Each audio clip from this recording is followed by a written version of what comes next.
My name is Wesley Hicks, and this is my story.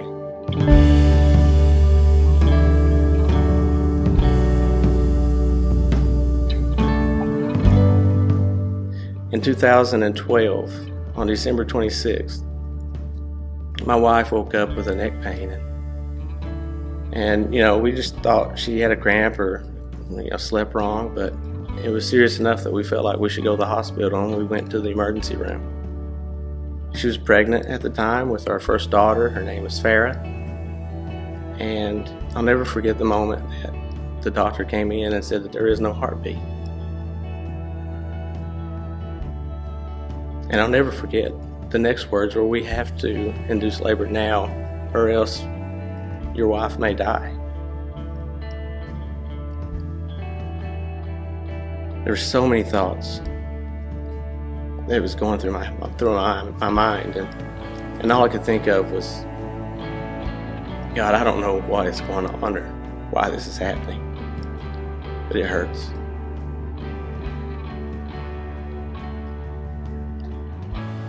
And as this whole thing is happening, it lasted about 14 hours, I guess, until we were able to birth Farrah. And I can remember holding my daughter. There was no heartbeat. And all I could think of was, God, I don't get it. I don't understand why. But what I learned through all of this was how to trust Him even when it hurts.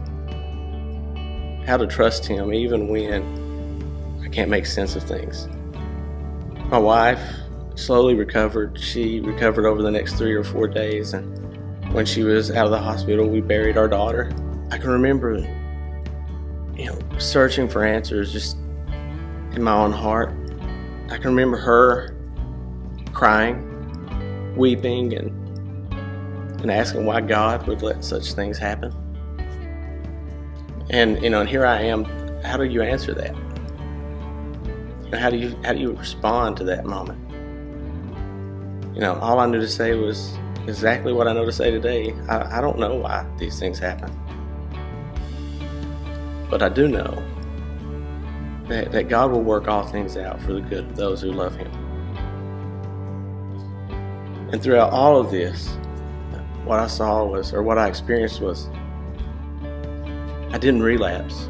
In fact, if anything, I think through this pain, God made my conviction to be sober stronger. Because in the midst of this deep hurt and this deep wound, our family grew closer to Him. We grew closer to Him because the only way that we could ever find peace in the midst of this was honestly in the cross, was in Jesus.